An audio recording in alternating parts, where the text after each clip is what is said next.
Hey everyone, and welcome back to another video. And in this video, I'm going to show you how to watch live football on YouTube TV using your Samsung Smart TV. Now this video is going to be particularly useful for individuals who have a Samsung Smart TV and are also subscribed to YouTube TV. How do you actually watch live football? Now the way to do this is that you're first going to navigate to the App Store of your Samsung Smart TV. Next, you're going to go into the upper right hand corner which shows the magnifying glass. And then from here, you're going to type in YouTube. Now, as you type in, it is going to auto-populate with suggestions at the top. So we're just going to type in Y, O, and then you'll see that YouTube TV is on the upper right-hand side or upper left-hand side.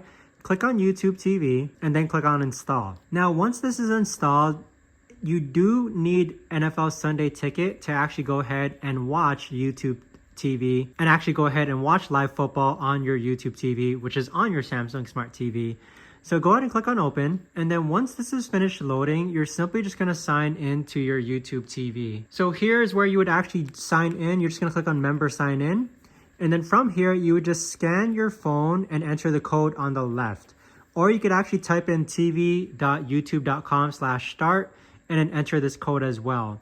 But once you sign into your TV, you'll be able to watch live NFL games if they are available on your Samsung Smart TV. But that right there, guys, is the best and easiest way that I know of to actually go ahead and watch live football on YouTube TV using your Samsung Smart TV. But that right there, guys. But let me know if you guys have any questions. Thanks so much for watching, and I'll see you guys all in the next video.